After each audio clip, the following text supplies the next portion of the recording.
En 2022, le Rassemblement national crée la surprise en envoyant 89 députés à l'Assemblée nationale. Le mot d'ordre de Marine Le Pen à ses élus, veste obligatoire et respect de l'institution, c'est la fameuse stratégie de la cravate. Une quête de normalisation qui s'illustre par l'obtention de 2 vice-présidences lors du vote du bureau, cet organe collégial de l'Assemblée nationale.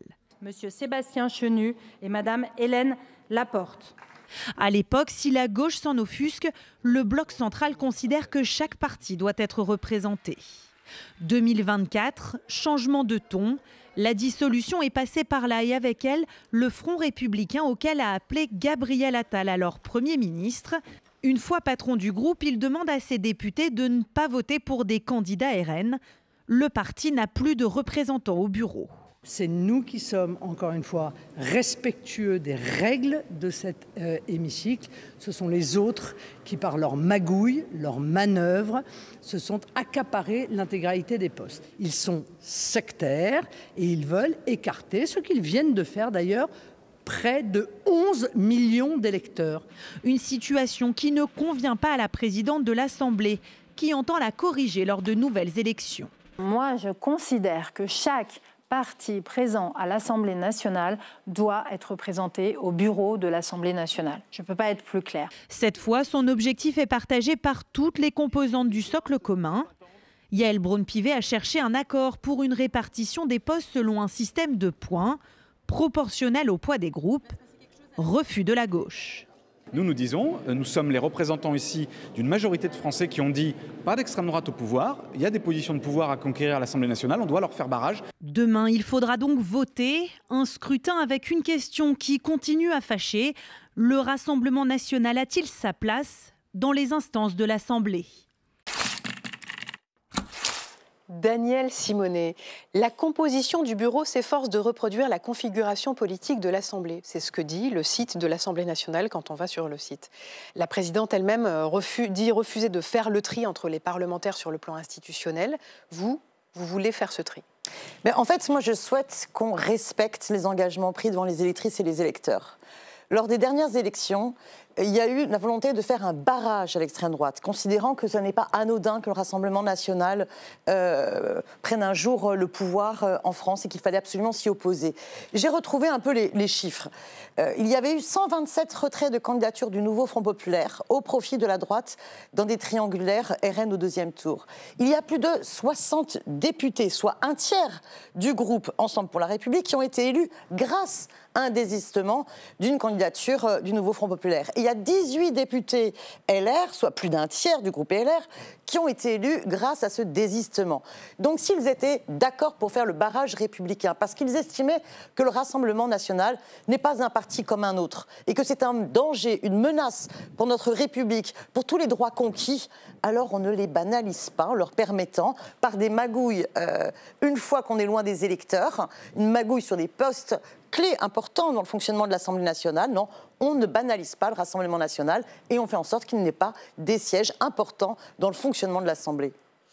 La gauche est celle qui a le plus à perdre dans ce scrutin, puisqu'elle disposait de 13 des 22 postes depuis un an.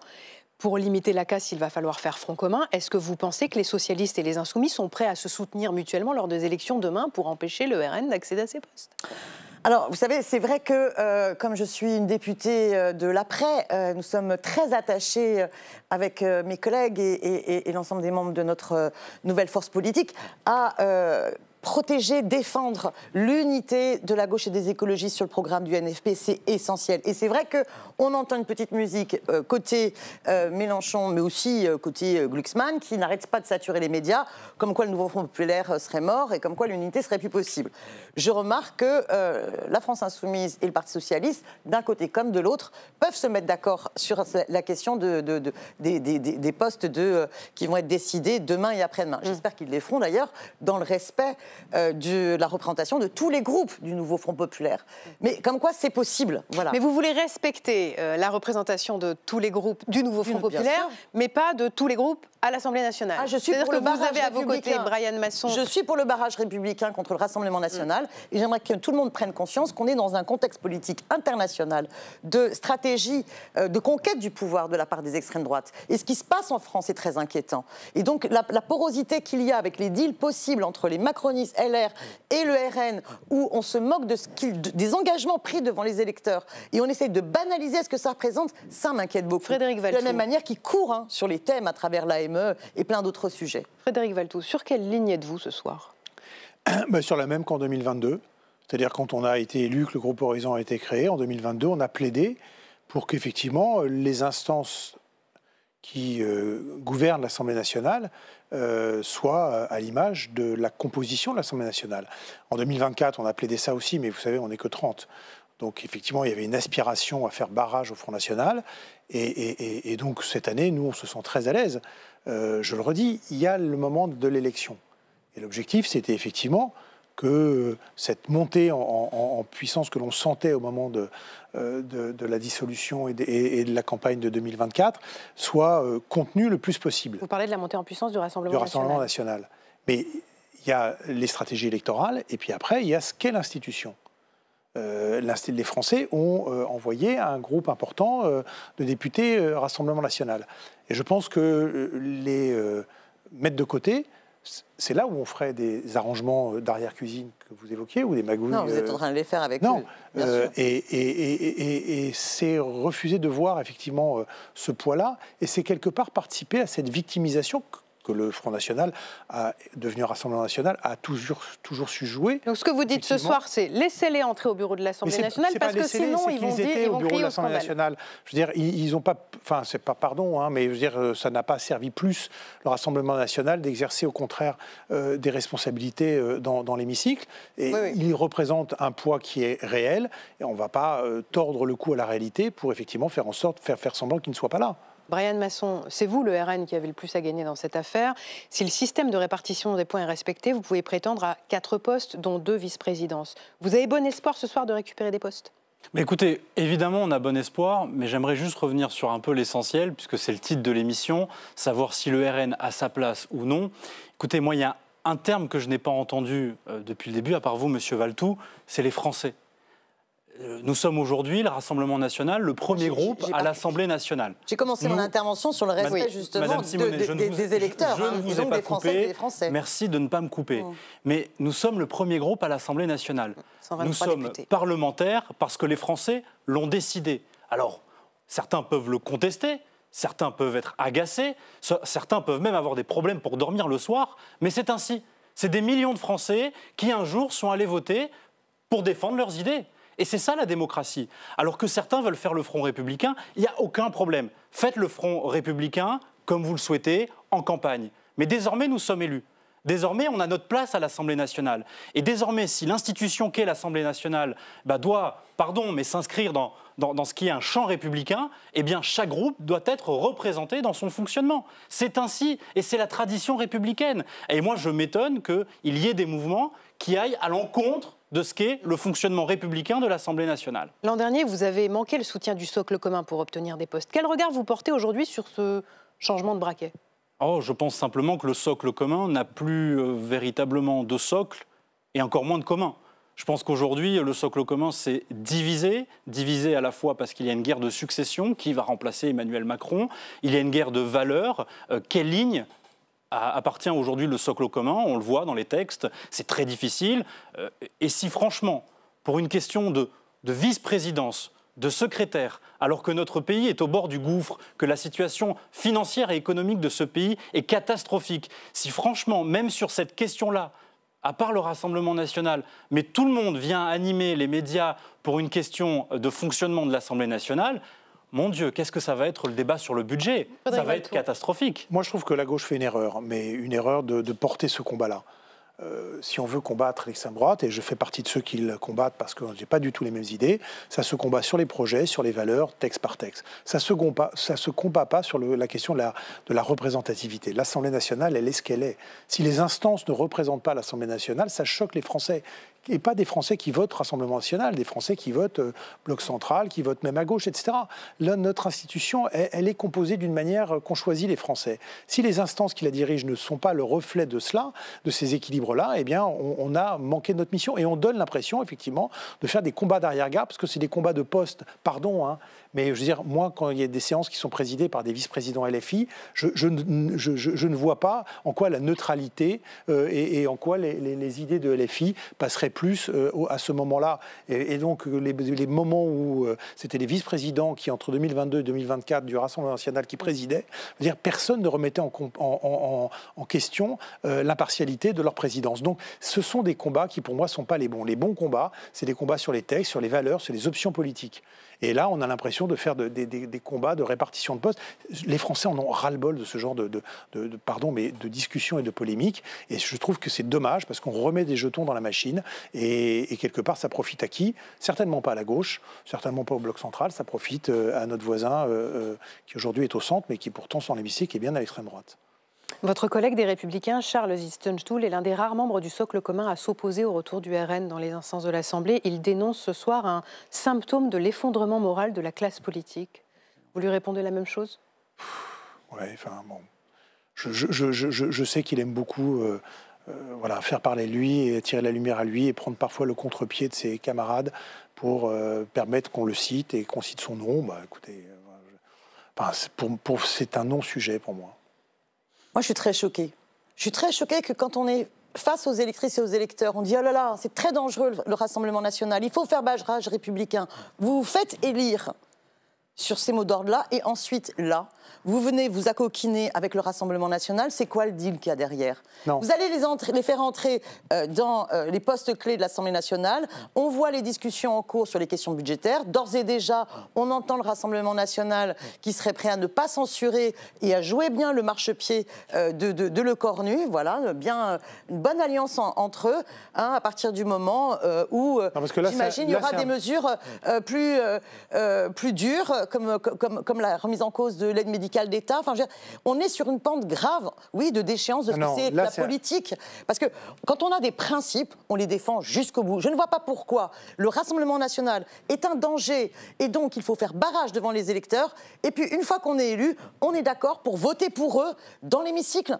Vous n'avez pas voulu que les Françaises et les Français votent pour eux et vous avez accepté d'être des candidats issus du barrage. Eh bien, assumez cette logique de barrage dans l'hémicycle. Ça, c'est respecter ces principes, c'est honorer les engagements qu'on a pris. Mais en fait, voilà, vous avez peur que Le Cornu soit d'ores et déjà censuré avant même d'avoir pu présenter son débat budgétaire, et vous êtes en train de dealer. Voilà, c'est ça ce que l'on peut penser. Est-ce qu'il y a un deal d'abord? On sait bien comment c'est les couloirs de l'Assemblée nationale. Il y a les postures dans l'hémicycle et puis dans les couloirs on se parle. Il y a un moment, il faut être simple. Enfin, pardon, mais je reviens à quelques évidences et je dis peut-être la même chose que mon voisin, mais il y a un moment, il faut être simple. Le Rassemblement national est oui ou non présent dans l'hémicycle. Est-ce que oui ou non, il représente, je ne sais plus combien, 123 députés. Sur voilà. 577. Qu'est-ce qu'on fait? On fait semblant qu'ils n'existent pas et on les met de côté et quelque part, on alimente cette impression qu'on victimise par principe le Rassemblement national. Pardon, mais comme quand Mme Gaté de LFI préside la séance, quelle est la différence avec lorsque M. Chenu préside la séance? Il y a un règlement de l'Assemblée nationale, ils le mettent en œuvre. La présidence de Mme Gaté, qui n'est pas du tout mon option politique, personne ne la conteste. La présidence de M. Chenu entre 2022 et 2024, il n'a été contesté par personne. On parle de ça. Après, vous faites un procès d'intention sur il y aurait des alliances et on verra au moment du budget, etc. Enfin, là c'est un procès d'intention. Mais c'est pas un procès d'intention. Moi, je suis le premier à combattre l'AME. Bayrou annonçait d'ores et déjà qu'il fallait remettre en cause l'AME. Moi, je suis très à l'aise. J'ai gagné en 2022 contre un candidat LFI. Les lois sur l'immigration que vous avez fait. On a vu les discours de M. Retailleau. La course derrière les idées d'extrême droite, vous la menez depuis le début de cette mandature. Pas à horizon, on ne court pas après les idées de l'extrême droite et on sait garder la tête froide. Enfin, là-dessus, j'ai pas de sujet. Vous n'avez pas le sentiment que Retailleau court derrière les idées d'extrême droite? Retailleau, c'est pas mon parti politique. Vous êtes solidaire. C'est quand même le gouvernement sortant. C'est amusant de vous regarder tous les trois, parce que Brian Masson est au milieu et il semble compter les points. Non, mais parce que, sincèrement, moi, la question que je me suis posée avant de venir sur ce plateau, quand j'ai vu le thème de l'émission, et auquel j'ai évidemment accepté de venir avec grand plaisir... Parce que vous connaissez le titre de l'émission. Mais exactement. C'est chaque voix compte. Exactement. Mais c'est surtout sur la thématique, sur la place du RN. Moi, je me mets à la place, pardon, mais au-delà du Rassemblement national, mais des Français qui nous regardent et qui se disent, mais sincèrement, on en est encore là.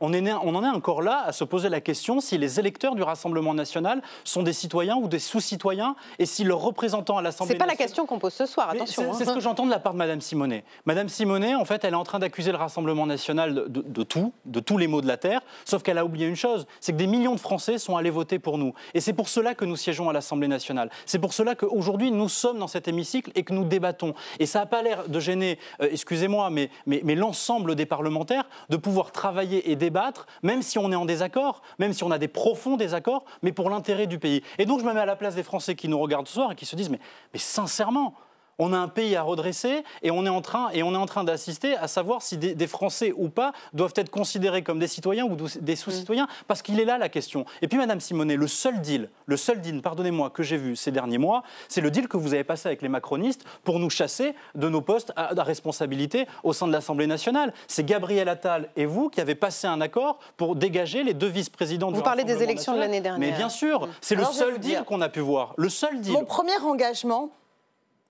que je me souvienne, c'est contre l'extrême droite. Et toute ma vie, je l'engagerai dans le combat contre l'extrême droite. Je vais vous dire. Je vous félicite. Là, l'urgence dans le pays, par exemple. Mais quel est l'enjeu moral sur le fonctionnement de l'Assemblée nationale? L'urgence dans le pays, c'est pas de banaliser l'extrême droite qui veut pointer du doigt et faire croire que le problème c'est l'immigration, que le problème c'est l'aide médicale d'État, comme si les microbes reconnaissaient. Madame Simonet, c'est les Français qui ont tranché ça en votant pour nous. La bataille, elle va être gagner les élections et on n'en serait pas là. La bataille, elle va être, par exemple, de faire enfin taxer les riches. Par exemple, que la taxe Zuckman, qui a été portée par ma collègue Clémentine Autain et Eva Sass, et une loi qu'on a fait adopter à l'Assemblée nationale. Quel rapport avec les instances dirigeantes de l'Assemblée nationale? Vous allez être les alliés. Rapport avec le débat de ce soir, Madame Simonet? Vous allez être les alliés de ce qu'on appelle encore le bloc central pour contrer toutes ces mesures qui tapent les ultra-riches. Moi, j'ai une dernière question à tous les trois. Vous êtes le marchepied, vous êtes ceux qui peuvent aider clairement la Macronie qui est en situation de crise politique. Et vos amis socialistes, moi, j'ai une dernière question à tous les trois. Pardonnez-moi, mais l'heure tourne, il est 20. J'ai une dernière question à tous les trois. Ces élections, on va les suivre évidemment sur LCP. Il y a aussi Sébastien Lecornu qui va les suivre de près, ces élections. Yaël Braun-Pivet lui aurait demandé de lui fournir les noms de son futur gouvernement pour que ce ne soient pas des personnes élues au bureau. Est-ce qu'il faut considérer que les noms des vice-présidents de demain ne seront pas des noms du gouvernement d'après-demain? Je ne sais pas quoi répondre à votre question. Parce qu'il faudra revoter. Non, oui, et d'abord, et en quoi quelqu'un qui serait élu vice-président ou vice-présidente demain pourrait être exclu d'un éventuel poste au gouvernement? Enfin, pour moi, c'est deux logiques très différentes.